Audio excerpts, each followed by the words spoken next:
guys, welcome to Wellness Wednesday. We are currently going to be adding in someone to come and visit us, so give us just a moment. His name is Lenny. He is from Kohn's Kosher Deli in St. Louis, and we are so excited to talk with him about some of the products that he supplies to us, as well as some of the things that he does with his business, and he's going to give us kind of an insight into what he does as a kosher butcher. We're just waiting for him to add on. Give us just a moment as we figure this all out. How you doing over there, Shawn? Just waiting for Lenny. Okay. All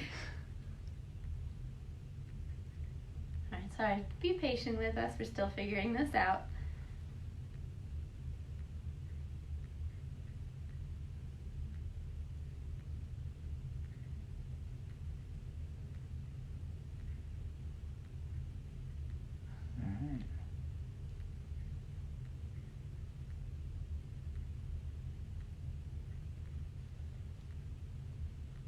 We'll find him, don't worry. There he is. There we go. Boom.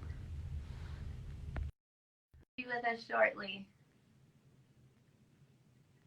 Come on over, Shawn. Hi. Hey, how are you?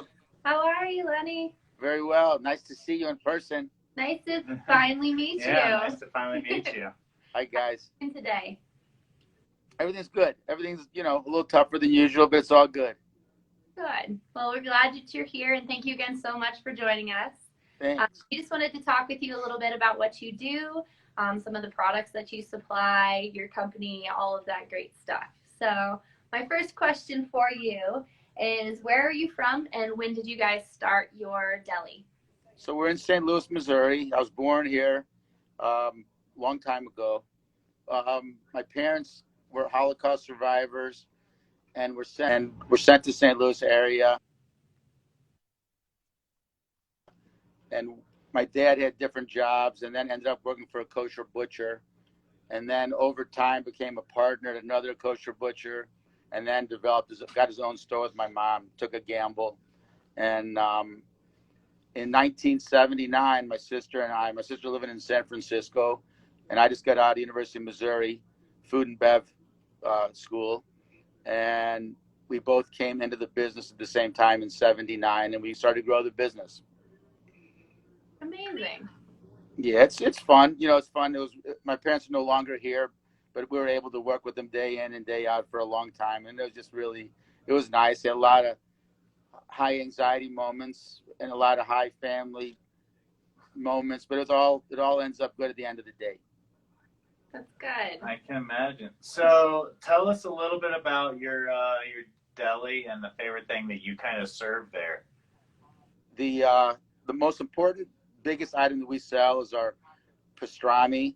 It is I nicknamed it the Killer Pastrami a long time ago. Put it on T-shirts, and it's really developed a brand of its own. People come in from all over the region. Whenever they're in town, somehow they find us. We were able to get into the Cardinals games and the Blues NHL hockey games, so we have stands at those facilities. And our stand at the Cardinals games is probably one of the most popular stands at the stadium. So we serve on the griddle, we serve hot pastrami sandwiches, corned beef Reubens, and we made a kosher pastrami dog, which is a big knockwurst with pastrami, similar like a bacon dog, but with our kosher pastrami on top. That sounds topped good. off with sauteed onions and crud, and they line up. It's unbelievable. That sounds so good. Awesome. Well, that was kind of my next question, was tell us a little bit about these food carts. We heard you had some food carts, so. Yeah, I mean, it is so much fun. Besides, like, the Blues were in the Stanley Cup Finals last year. They had the All-Star game there this year, so I don't really work the carts on a day-to-day basis. I did for the first year, but then we hired staff, but it allows me to walk into any game I want to at any time, so it's really nice. Yeah. And so, I can take a buddy of mine and we'll hang out. And it's fun to work behind the stands. We talk to people. It's more than just going to a regular concession and ordering a hot dog. We BS with the people, just have a great time. That's awesome. Amazing. Funny that you brought up your pastrami, because that's actually how we kind of found you. Is one of our clients recommended you, and he was like, oh my gosh, You have to reach out to Lenny. His pastrami is amazing, and that's kind of how our relationship started with you, right? Uh-huh. So it's kind of fun. Yeah, it's nice. It seems like you guys order high-end stuff, and, I enjoy sending you nicer product, like the prime rib and the lamb racks and stuff like that. It's a nice a variety of stuff that you guys buy. Yeah, well, we really appreciate the quality of your product and everything that you send us. It's wonderful, and our clients absolutely love it. So we cannot thank you enough. Just not everyone watching is fully in tune with a kosher diet. So if you don't mind, could you briefly run through kind of what a kosher diet entails?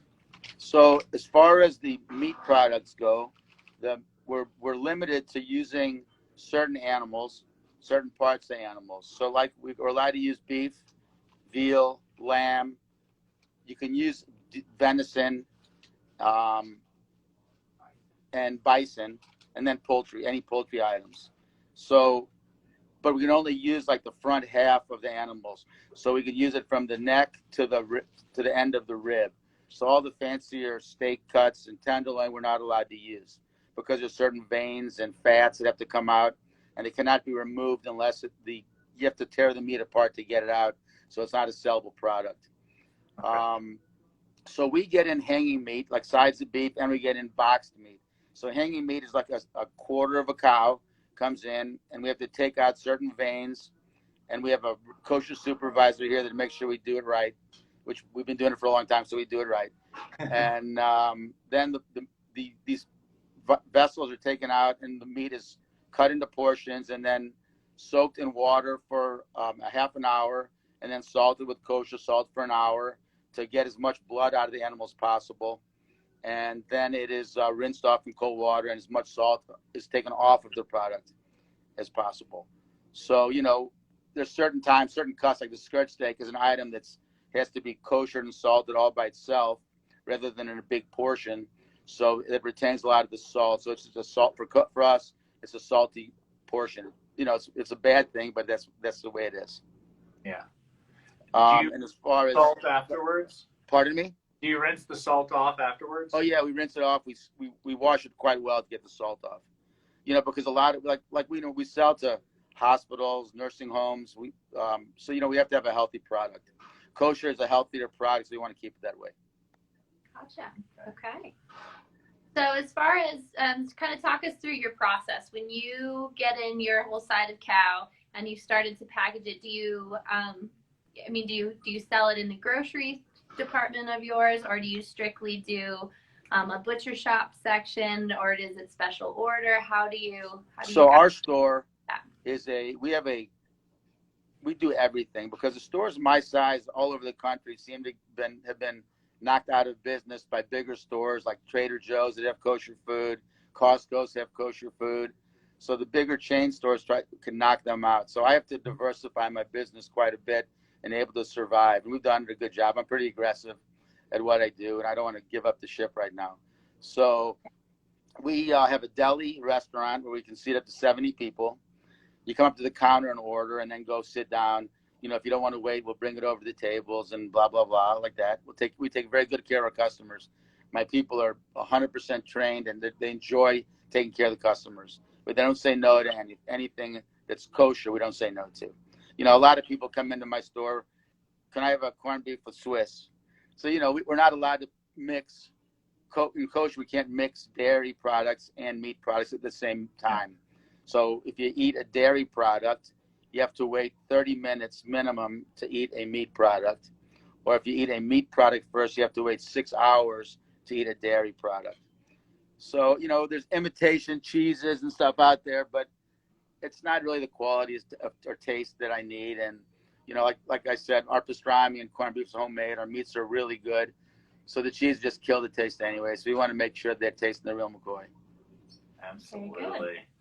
And your pastrami is fantastic. It is. We've had some. Yeah. We had to sample it once it came in. It was like, I've heard so much about this. We need to try this stuff. Yeah. And I can attest, it's delish. Nice. So what is the term Glatt mean? I hear it a lot, and Glatt kosher, and I may not even get it correctly, but Glatt. What is the difference between? Yeah, you got it right. It's like when I first started, there wasn't a Glatt kosher, and everything was just kosher. It was kosher meat. And then sometime in the 80s, some rabbis got together, and then they made it more difficult for guys like me to operate. And it's a more stringent supervision. Mostly has to do with the animal itself. So it's like grocery items, cheeses, and that stuff doesn't have to be Glatt kosher. Poultry items and beef items have to be Glatt kosher. So it's just a healthier animal. So like when they slaughter the beef or the veal or whatever the calf, whatever they're killing for the meat product, they use a really sharp knife and cut the jugular vein so there's as least pain as possible, and the animal bleeds out as quickly as possible. And then after that, they check the windpipes and the lungs to see if there's any growths or tumors. So if there's any kind of growths or tumors, it goes not kosher, and it goes into the regular supply of non-kosher meat to wherever, markets and stuff like that. And then the Glatt kosher just upgrades the health of the animals and make sure that everything's done precise like it's supposed to be done. So it's a higher level of supervision as far as the health of the animal is. Okay. And all the proteins you sell are Glatt kosher, correct? All of the meat proteins. We sell salmon and stuff like that, but like fish does not have to be Glatt kosher. It just has to do with meat products. Okay, gotcha. Good to know. Yeah. That's why we got into the pastrami businesses, because when everything was just kosher, like Hebrew National is just kosher. There used to be a place in Chicago called Best Kosher. They had great hot dogs, great corned beef, and stuff like that. So the delis like ours carried those items. It was good products. But then they made it Glatt kosher, and these companies like Best Kosher and Hebrew National decided they didn't want to get into that heavy duty of a kashrus business. So they just stayed where they were at, to their niche market. But because I'm under the supervision of the local rabbinate here, I had to increase my supervision and move up to Glatt kosher. Otherwise, they would not give me supervision. So all of the corned beef and pastrami was horrible anywhere in the country. It was just a horrible product. And we were friends with a guy who had his own non-kosher sausage, corned beef provisions business. And he came in and he was friendly with us, and he taught us how to make the pastrami and the corned beef. And that's how it all started. That's excellent. Do you guys cold smoke your pastrami? We give it a quick smoke. Yeah, we give it a quick smoke, and then it's roasted. Okay. Yeah. But I don't have big smokers. We have some small smokers that go in for about a half an hour, and then we have these big, actually, like the big baker's ovens, the roll-in ovens. Mm-hmm. So we had that for our bakery, and I wanted to try it for our pastramis, and it comes out really good. So we have big ovens for that as well now. Awesome. Wonderful. So COVID has kind of hit everyone hard lately. What sort of precautions are you guys taking at your store there and at your butcher shop to alleviate some of the issues with COVID? Well, we were lucky that we were able to be open the whole time since the pandemic started. We lost a ton of business in our cooked food end. It came right before Passover, which is a big holiday, a big part of my business year. And it really, like Washington University is a big thing in St. Louis. They're very big customers of mine. We sell cooked food on the campus. We sell raw food to the food management company. There's like Hillels and stuff like that. We sell Friday night dinners too every Friday night. So all that was knocked out immediately. So we decided we were going to stay open because we were under we're called a market. So if we were just a restaurant, we would not be able to stay open. They would have closed us down. So we increased our sanitation. I had a meeting with all my staff about making sure that they properly get ready for work in the morning, put on clean garments, sanitize their areas before they start. Then our deli is really, really busy place. So we used to sanitize it 2 times per day between 8 and 5, and now we do it every hour and a half. We don't allow any delivery people to come into our store. They're allowed to come into the loading area in the back, but they have to have masks on. And we have had masks on since day one. All my employees have. And we lost a few customers because we require all of our customers coming into the store to wear masks as well. So we have social distancing. We all have masks on. We throw people out if we don't like them. Perfect. No, but it turned into a political thing. But we have to protect ourselves, my employees, and that's the integrity of our business. So we're pretty strict with that stuff. We're really strict with it. No, that's great to hear. Yeah, I'm sorry that it's affected your customer base and your business. It increased our business online. Because we've always had our online business, but we never had the market of the East Coast very much because there's so much kosher up there. But then when the area like New Rochelle, New York, and West Hempstead, we happen to have co-ops we send meat up to families up there. And when the pandemic really hit, those people were not able to go out to buy kosher meat. So we picked up maybe 250 new families buying meat in Massachusetts, Pennsylvania, New Jersey, New York areas.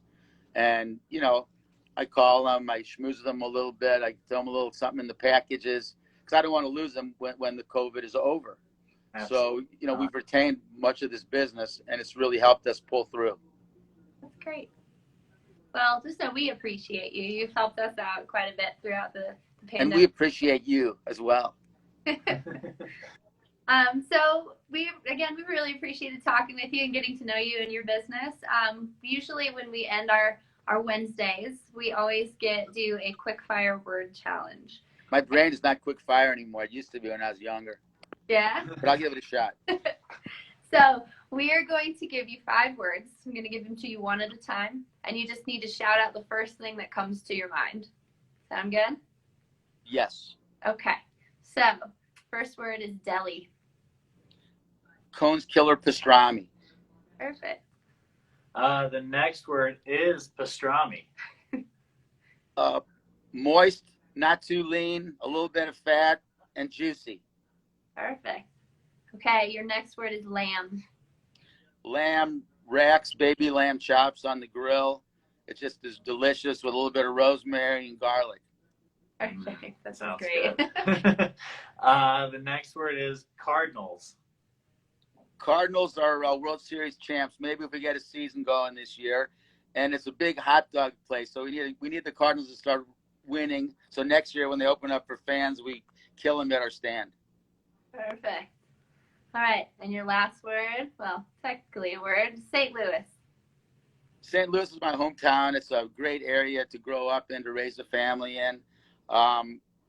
We have great clientele here, and it's our home. We take care of our home first, but we take care of everywhere else we have to as well. Perfect. Well, thank you again for your time. We really appreciate you joining us and kind of enlightening everyone a little bit as to kosher food and what you do. And we couldn't feed our kosher clients without you. So thank you so much. Hey, I look forward to maybe coming out there and meeting you guys in person someday soon, okay? Love that. You're welcome anytime. All right. Take care, guys. Thank you so much. All right. Thank you, Lenny. Take care. Bye. Bye.